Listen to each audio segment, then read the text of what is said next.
या सांप ने चूहे से कहा, तुम में जहर नहीं है इसलिए तुम कमजोर हो। जिसके अंदर जहर होता है दुनिया उसकी इज्जत करती है, उसका सिक्का चलता है।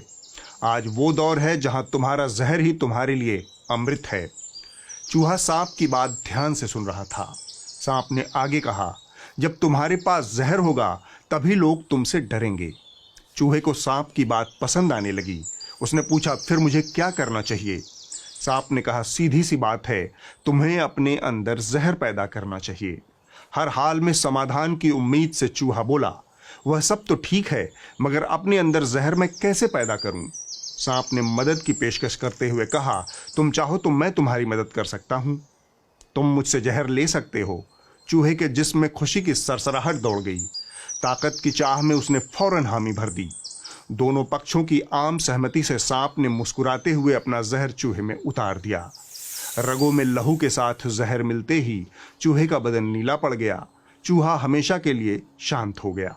चूहे की डेड बॉडी लेकर सांप अपनों की सभा में पाताल लोक पहुंचा। वहां उसका अभूतपूर्व स्वागत हुआ। चूहे की डेड बॉडी देखकर सभी सांप जोश में फुफकारते हुए हिस्स हिस्स फुस फुस के नारे लगाने लगे। विजयी सांप बोला, दोस्तों, मेरे प्यारे दोस्तों। साथी सांप उसे गौर से सुनने लगे। वहां शांति छा गई। दोस्तों, जैसा कि मैंने आपसे कहा था वह मैंने कर दिखाया है। रिजल्ट आप सबके सामने है। सांपों ने चूहे की डेड बॉडी की ओर देखते हुए फिर से हिस्स हिस्स फुस फुस के नारे के साथ उसका समर्थन किया। विजयी सांप बोला, हम पहले से ही बहुत बदनाम हैं, अब हमें और बदनाम नहीं होना है। साथियों, आप देखिए कि यह काम मैंने कितने लोकतांत्रिक ढंग से किया। हमने कोई हिंसा नहीं की, हमारे ऊपर कोई इल्जाम नहीं लगा। इस चूहे ने मुझसे खुद जहर मांगा था। यह कहते हुए सांप का फन तन गया। सांपों की सभा में कोलाहल मच गया। चारों तरफ हिस्स हिस्स फुस फुस का समवेत स्वर गूंजने लगा। सभी सांप समर्थन में खुशी जाहिर करने लगे। विजयी सांप ने गर्व से आगे बोलना शुरू किया, साथियों, पहले आप लोगों के दिलों में जहर भरिए। लोगों के जहन में वह खुद ब खुद आ जाएगा और सब्जेक्ट उसे अपनी रगों में उतारने के लिए बेचैन हो जाएगा। सब्जेक्ट शब्द सुनकर सभी सांप हवा में लहराने लगे। विजयी सांप धारा प्रवाह बोले जा रहा था, बस हमें सपने और भय दोनों साथ साथ दिखाने होंगे। इसके बाद उसने चूहे की डेड बॉडी पर एक नज़र मारी और फिर बोला, देखिए कैसे यह हमारे रंग में रंगने के लिए तैयार हो गया।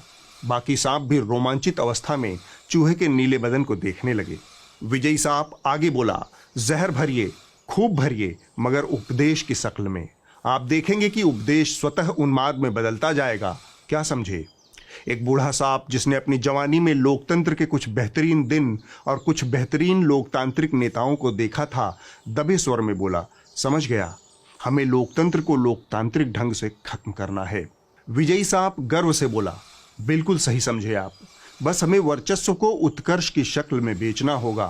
पल भर में सभा जोशीले नारों से गूंज उठी, हिस्स हिस्स फुस फुस। सांपों ने मिलकर विजयी सांप को एक मत से अपना नेता चुन लिया। नए नवेले नेता ने बहुत प्यार से अपनी जुबान से 2 बूंद जहर टपकाते हुए कहा, आइए हम लोग साथ साथ अपना राष्ट्रगान शुरू करते हैं। सभी सांप समवेत स्वर में गाने लगे, लोकतंत्र खुद को डसवा कर हमको दूध पिलाता है, जो जितना जहरीला है वह उतना पूजा जाता है। चूहे की डेड बॉडी पास में ही पड़ी थी। सांपों को उम्मीद थी कि आइंदा से डेड बॉडी की आमद निरंतर बनी रहेगी। कथा लगभग समाप्त होने को थी। तब धृतराष्ट्र बीच में बोल पड़े, कहानी तो बड़ी अच्छी थी, पर चूहों की अकल क्यों मारी गई है?